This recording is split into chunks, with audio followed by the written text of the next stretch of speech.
दोस्तों, US Iran का जो वॉर है वह अभी सुलझने का नाम नहीं ले रहा है।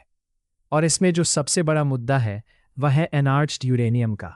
बोला ये जा रहा है कि ईरान बहुत जल्द न्यूक्लियर बम बना सकता था और इसीलिए ये पूरा अटैक प्लान किया गया। तो यहाँ पर अब हो क्या रहा है कि 2 महीने के बाद जब चीज़ें आगे बढ़ नहीं पा रही हैं, और रिसेंटली आपको याद होगा जो ईरान के फॉरेन मिनिस्टर हैं अब्बास अराची, वो गए थे रशिया और वहाँ पर पुतिन से मुलाकात की। और उसके बाद अब ये पता चलता है कि पुतिन और ट्रंप के बीच में 90 मिनट का 1 घंटे का बातचीत हुआ है फ़ोन पर। आप देख सकते हो खबर in 90 minute call, Putin offers Trump help with Iran's 11 ton uranium. तो एक बहुत बड़ी बात है यहाँ पर, क्योंकि सारा मामला अगर हम देखें तो ईरान का यही कहना है कि हम तो देखो यहाँ पर न्यूक्लियर बम बना नहीं रहे हैं, हमारे पास जो एनरिच्ड यूरेनियम है वो सिर्फ पीसफुल जो सिविलियन पर्पस है उसके लिए है। तो यहाँ पर कहीं ना कहीं एक बीच का रास्ता निकल सकता है। लेकिन क्या ट्रंप मानेंगे इस चीज़ को लेकर? वो सब कुछ मैं आपको डिटेल से बताऊंगा वीडियो के अंदर। चलिए आगे बढ़ते हैं। देखिए, सबसे पहली बात यहाँ पर हुआ क्या। जैसे मैंने आपको बताया कि 90 मिनट की बातचीत हुई ट्रंप और पुतिन के बीच में, और यहाँ पर व्लादिमीर पुतिन ने प्रपोज कर दिया कि जो ईरान का एनरिच्ड यूरेनियम स्टॉक पाइल रखा हुआ है इस फहान में, और उसको कस्टडी में ले लेगा रशिया। मतलब अगर दुनिया माने, अगर स्पेशली दुनिया क्या, वैसे तो ट्रंप मान ले, तो ट्रंप अगर मान ले तो यहाँ पर रशिया जो है ईरान का एनरिच्ड यूरेनियम का स्टॉक पाइल अपने अंडर में ले लेगा, ताकि यहाँ पर ईरान उसका गलत इस्तेमाल ना कर सके। अच्छा, इसकी वजह से मतलब ये जो बातचीत हो रही है, आप सोच के देखो, हम यहाँ पर एनरिच्ड यूरेनियम कौन से देश की बात कर रहे हैं? ईरान की बात कर रहे हैं। तो यहाँ पर किस तरह से ग्रेट जो पावर राइवलरी होती है वो न्यूक्लियर डिप्लोमेसी के साथ कई चीज़ों के साथ ओवरलैप करती है, उसका एक बड़ा उदाहरण है।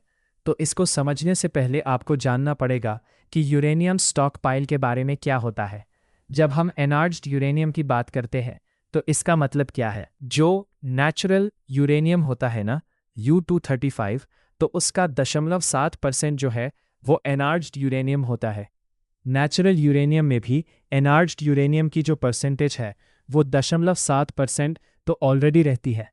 लेकिन अगर आपको मान लीजिए न्यूक्लियर एनर्जी प्रोड्यूस करना है, न्यूक्लियर इलेक्ट्रिसिटी प्रोड्यूस करना है, तो उसके अंदर जो फ्यूल लगता है एनरिच्ड यूरेनियम का, वो 3 से 5% कम से कम होना चाहिए। और अगर हम बात करें कि जो वेपन ग्रेड वाला है, जो कि हम न्यूक्लियर बम की बात करते हैं, तो उसमें 90% होना चाहिए।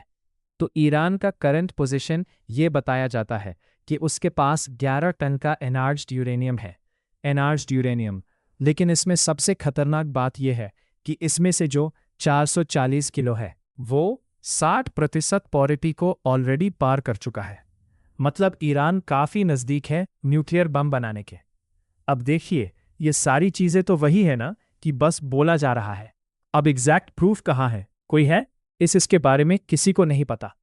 So this is extremely dangerous strategically, क्योंकि 60% का मतलब आप वेपन ग्रेड के काफ़ी ज़्यादा नज़दीक हो। ब्रेकआउट टाइम बहुत कम है, मतलब बहुत छोटे समय में यहाँ पर आप न्यूक्लियर बम कभी भी बना सकते हो। अच्छा, ये ग्लोबल क्राइसिस क्यों बताया जा रहा है? इसकी वजह से, इसके पीछे का आप बैकग्राउंड समझिए।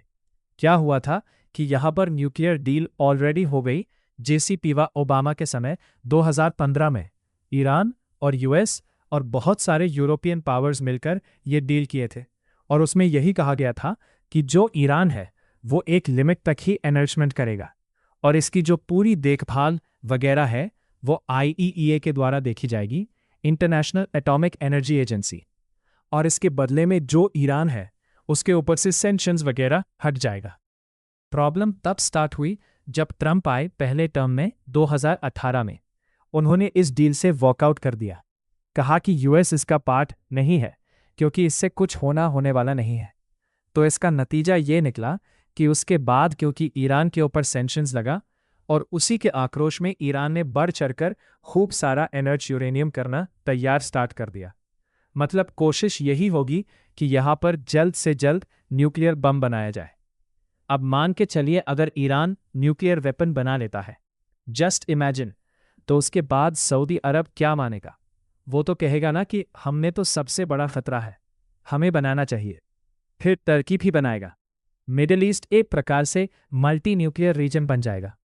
मतलब आज के डेट में कोई नहीं है एक्सेप्ट इजराइल जो है, तो एक प्रकार से सबके पास न्यूक्लियर बम आने लग जाएगा। तो इसकी वजह से नॉन प्रोलिफरेशन जो नॉर्म है वो ब्रेक हो सकता है। अच्छा, पुतिन का प्रपोजल अब क्या है? मतलब अब इस पूरे सिनेरियो को देखिए और इस कॉन्टेक्स्ट में समझिए कि पुतिन अब ट्रंप को क्या कहना चाह रहे हैं। पुतिन ने 90 मिनट्स के कॉल में ये सजेशन दिया ट्रंप को कि ईरान अपना जो एनर्ज यूरेनियम है वो रशिया को ट्रांसफर कर सकता है। क्योंकि जैसा मैंने आपको बताया ना कि अभी जो खबर आई थी वो ये है कि अब्बास असराकी जो फॉरेन मिनिस्टर है ईरान के, वो गए थे रशिया। अभी जस्ट 2-3 दिन पहले की बात है, और वहां पर पुतिन से बातचीत की मुलाकात की। तो हो सकता है उसमें उन्होंने ये बात रखी होगी पुतिन के सामने कि अगर आप ट्रंप से बात करोगे तो ये प्रपोजल रख देना कि हम अपना जो एनर्ज यूरेनियम है, ऑब्वियस सी बात है वो अमेरिका को तो देंगे नहीं, तो वो ये चाह रहे थे कि उसको रशिया को दे दिया जाए, क्योंकि ईरान को रशिया के ऊपर विश्वास है। तो रशिया क्या करेगा, उसको स्टोर करके रख लेगा, उसको मॉनिटरिंग करेगा, प्रिवेंट करेगा कि वेपनाइज ना किया जाए उसको। तो यहाँ पर अब क्वेश्चन ये है कि इतना मायने क्यों रखता है। देखो, सबसे पहला कि इमीडिएट बेसिस पर जो न्यूक्लियर का खतरा है वो हट जाएगा ना, क्योंकि पूरा का पूरा जो मामला है, ये जो वॉर है वो क्यों हुआ, वो इसीलिए हुआ क्योंकि ट्रंप ये कह रहे थे कि कभी भी ईरान न्यूक्लियर बम बना लेगा और इसीलिए हमने हमला कर दिया। तो एक प्रकार से जो इमीडिएट खतरा है न्यूक्लियर रिस्क का वो अब खत्म हो जाएगा। फिर दूसरा, वॉर अवॉइड हो जाएगा, क्योंकि वॉर को लेकर जो सॉल्यूशन ढूंढा जा रहा है ना, वो सेशन तब तक नहीं निकलेगा जब तक ये न्यूक्लियर वाला मसला सॉल्व नहीं हो जाता। क्योंकि आप भले कितने भी मुद्दे सुलझा लो, अल्टीमेट ले दे के सारा मुद्दा इसी पर आ जाता है। तो अगर ये मुद्दा सुलझा जाता है, रशिया के पास चला जाता है, तो एक प्रकार से वॉर भी हट जाएगा, खत्म हो जाएगा। फिर मिडिल पाथ यहाँ पर चुनने की कोशिश की है। मतलब ईरान जो है वो फुल डिसआर्मेंट को रिजेक्ट करता है और यूएस न्यूक्लियर बिल्डअप को रिजेक्ट करता है। तो ये एक कॉम्प्रोमाइज सेशन आप कह सकते हो। लेकिन इसमें प्रॉब्लम क्या है? प्रॉब्लम है ट्रस्ट का। यूएस रशिया के ऊपर क्या ट्रस्ट करेगा? वो न्यूट्रल एक्टर की तरह है नहीं, क्योंकि ऐसा मानना है कि जो रशिया है अल्टीमेटली वो ईरान की मदद कर देगा। तो इसको एनफोर्समेंट में इशू है कि अगर ईरान मान लो धीरे से कोई यूरेनियम अपने पास रख लिया, रशिया से ले लिया वापस, तो उसकी कंप्लायंस कौन करेगा, वेरीफाई कौन करेगा? क्योंकि रशिया और ईरान तो मित्र है, तो किस तरह से चीज़ें होंगी, यही सबसे बड़ा खतरा है। अच्छा, अब इसको लेकर ट्रंप का क्या रिस्पॉन्स आया फ़ोन कॉल पर? देखो, ट्रंप ऐसा नहीं है कि उन्होंने तुरंत रिजेक्ट कर दिया कि नहीं, हम तुमको कैसे दे सकते हैं यूरेनियम, ये एक्सेप्टेबल नहीं, ये सारी चीज़ें नहीं हुई। लेकिन हाँ, उन्होंने इनडायरेक्ट वे में कुछ वैसा ही कह दिया। उन्होंने ये कह दिया कि चलो हम, मतलब उन्होंने एक्नॉलेज किया कि पुतिन ने ऐसा प्रपोजल रखा है, लेकिन साथ ही साथ उन्होंने रशिया को ये सलाह दे दी कि भाई देखो, अभी आप इन सब में मत पड़ो, आपका ऑलरेडी वॉर चल रहा है यूक्रेन के साथ, तो उस वॉर को पहले सुलझाने की कोशिश करो। तो ये क्या दिखाता है? ये पहला तो ये दिखाता है कि यूएस और रशिया में काफ़ी बड़ा मिसट्रस्ट है, बहुत ज़्यादा प्रॉब्लम है दोनों देशों के बीच में। फिर डिप्लोमेटिक डिस्टेंसिंग भी है। ट्रंप जो है वो रशिया को अवॉइड करना चाहते हैं। जियोपॉलिटिकल जो लेजिटिमेसी है मिडिल ईस्ट में, वो रशिया के अंदर में ना आ जाए, रशिया और ताकतवर ना बन जाए। वो एक तो ट्रंप की स्ट्रैटेजी है। और तीसरा, स्ट्रेटेजिक प्रायोरिटाइजेशन, मतलब कि यूक्रेन वॉर जो है वो अभी अर्जेंट बेसिस पर सॉल्व होना चाहिए। ये एक बेसिक प्रायोरिटी हो सकती है, एंड दैट इज़ वाई ये आपको ट्रंप का रिस्पॉन्स देखने को मिलेगा। लेकिन ओवरऑल इसका एक जियोपॉलिटिकल कॉन्टेक्स्ट देखोगे ना, तो ये भी काफ़ी इंटरेस्टिंग है।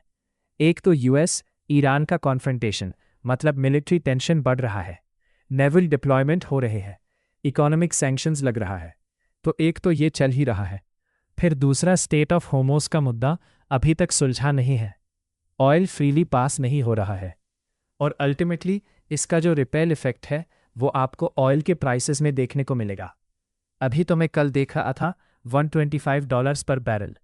पिछले 4-5 वर्षों में सबसे हाईएस्ट लेवल पर यह पहुंच गया। ऑल्दो ये थोड़ा सा फिर गिरा, मतलब ये ऊपर नीचे चल ही रहा है। ऐसा लग ही नहीं रहा कि यहाँ पर जो ऑयल के प्राइसेस हैं वो कम होने के नाम ले रहे हैं। अच्छा, न्यूक्लियर डेडलॉक, मतलब यूएस चाहता है कि जीरो एनर्जमेंट हो। ईरान का पोजीशन है कि नहीं, हमारा ये सॉवरेन राइट है। तो इसकी वजह से काफ़ी ज़्यादा टेंशन्स देखने को मिल रही है। खैर, लास्ट में क्वेश्चन ये आता है कि रशिया इसके अंदर क्यों एंटर करना चाहता है। देखो, सिंपल सी चीज़ है कि यहाँ पर वो ग्लोबल डिप्लोमेटिक ब्रोकर की तरह एक्ट कर रहा है ताकि उसका इन्फ्लुएंस वेस्ट एशिया में और ज़्यादा बढ़े। यहाँ पर जो बैलेंसिंग है, मतलब ईरान के साथ भी टाइज रख रहा है और यूएस के साथ डिप्लोमेटिक एंगेजमेंट करता रहता है, और साथ ही साथ यूएस डोमिनेंस को काउंटर करना चाहता है कि अगर वो इस तरह का स्टेप लेगा तो ऑब्वियस सी बात है रशिया का वर्चस्व यहाँ पर बढ़ेगा। वैसे मैं आपको बता दूं, ये अगर आप देखोगे ना, तो जो 90 मिनट्स की कॉल हुई दोनों के बीच में, उसमें पुतिन ने ये सलाह दी ट्रंप को कि देखो, ये जो मामला है ईरान वॉर का, वो काफ़ी ज़्यादा एक्सट्रीमली डैमेजिंग कॉन्सिक्वेंस होगा इसका। मतलब अगर आप इसको जारी रखोगे तो और प्रॉब्लम हो सकता है। तो इस तरह की भी बातें यहाँ पर हुई है। बट आई होप कि जो बेसिक और सबसे इम्पॉर्टेंट बातचीत है न्यूक्लियर को लेकर, वो आपको समझ में आ गया होगा।